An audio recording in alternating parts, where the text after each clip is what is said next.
Hi, my name is Kamila, and today I will talk about how face dissimilarity judgments are predicted by representational distance in morphable and image computable models. This work is done in a collaboration with Catherine Storrs, Jonathan O'Keefe, Venkruan Guro, Tal Golan, and Nicholas Krieger-Skote. And I would like to acknowledge our funding bodies, the Wellcome Trust, the Alexander von Humboldt Foundation, and the MRC Cognition and Brain Sciences Unit. So human vision is attuned to the subtle differences between individual faces. You can see that these two people may be related, but differences exist in age and face structure. So we meet new people and we need to familiarize ourselves with new faces throughout life. But what makes faces look similar? To approach this question, we need data and models. And currently, we lack a quantitative way of predicting how similar two face images look and whether they appear to show the same person. One class of models that has been proposed is principal component-based 3D morphable models. Here we use Basel face models, BMFEM in short. These models capture the distribution of real human faces in terms of dimensions of physical shape and texture. You can see shape components on the left and texture components on the right, and the example variations as we move away from shape and texture mean. Faces of different identities can be composed as a linear combination of 398 principal components. As you can see, the example faces look quite realistic. The stimuli in our study sampled geometric relationships in that face space. You can see a schematic grid here where each face has a specific location and can be characterized by a vector R, which starts at the origin. For each pair of faces, we have vectors, the R1 and R2, and an angle between them, theta. We have sampled 8 values of R1, R2, theta, which gave us a set of 232 unique face pairs. I would also like to introduce Euclidean distance between faces in face space, defined as the shortest path in face space connecting two faces. I will talk about it more later on. We designed a behavioral task to collect dissimilarity and same different identity judgments for 232 pairs of realistic faces for each subject. Subjects arranged 232 pairs of faces by their dissimilarity by dragging and dropping them on a large touchscreen. Subjects arrange a random set of 8 face pairs at a time, like shown. They also place a line and separating same identity pairs from different identity pairs. And only the vertical position matters.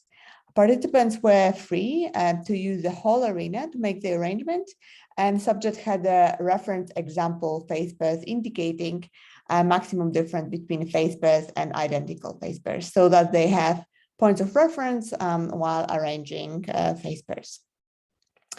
We ran the stimuli twice in 2 experimental sessions and invited a subset of subjects for the 3rd session, where we use stimuli with the same geometry but different face exemplars.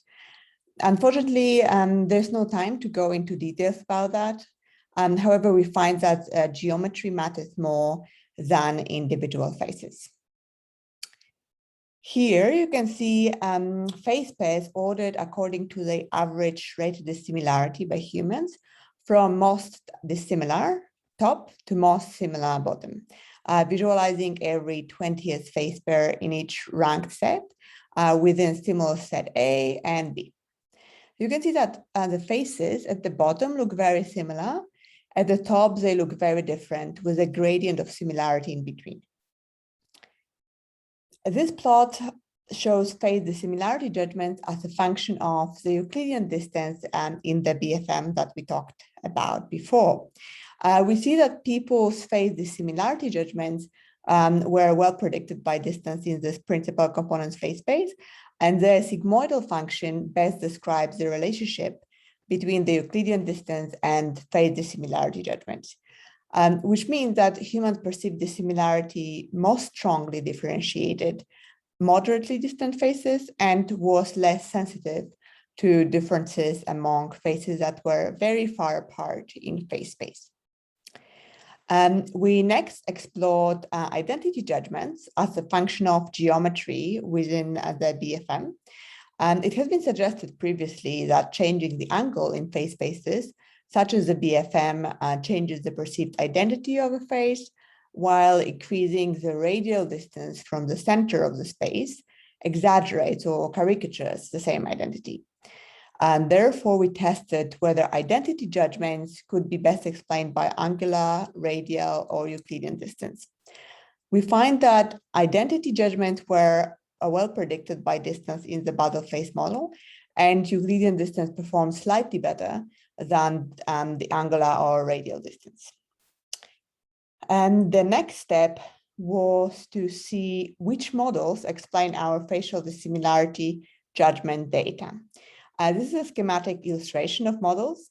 Some of the models are based on the Basel phase model, including the Euclidean distance or the angle.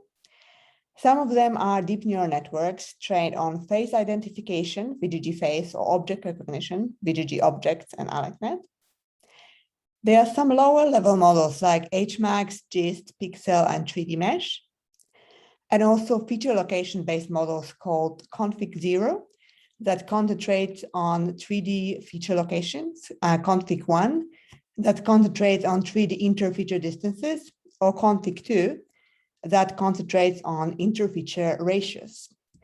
I will go into detail about several models that may be less known in the community or have been newly created for this study. We used a pre-trained patch-based active appearance model, AAM, that was trained on a data set of landmark labeled face photographs. So we initialized the fitting process by providing a boundary box centered around the internal features, then optimize the locations of facial landmarks from the initial default positions to the final fetal positions. And to create the eigenfaces model, we had eigenvectors that were derived by running principal components analysis on a set of real-world face photographs. Experimental stimulus spaces were then projected into this PCA space, and the PCA space well captures the variance in stimulus images. In the stimulus spaces could be well reconstructed, as you can see here. We created VGG BFM identity-related models to complement the neural networks trained on naturalistic images. And we use the same VGG architecture to classify identities sampled from the Basel face model or to estimate the underlying BFM latents of such synthetic images. You can see that the stimulus faces could be well reconstructed by VGG BFM identity on the left or VGG BFM latent models. And now we will compare all diverse models in their ability to predict phase dissimilarity data. First, we estimated the noise ceiling, which tells us what would be the performance of a true model giving the noise in the data. Now let's look at how well the BFM model predicts the data. You can see that it explains a lot of variance in the data. Bar shows a Pearson correlation between human judge phase dissimilarity and phase pair distance within each model. The dark lower region of each bar shows performance for raw model distances, while the lighter upper region shows additional performance gained if model distances are transformed by a sigmoidal function fitted to data. Deep neural network models perform very well, regardless of their training. And the best layer of VGG face, VGG BFM identity and latent, and VGG objects and AleNet look quite similar. The active appearance model also explained a lot of variance. Some other models perform worse, the ones based on lower level features with the exception of GIST and configural models. When we weighted all models together, this weighted model did not perform better than some of the best performing models.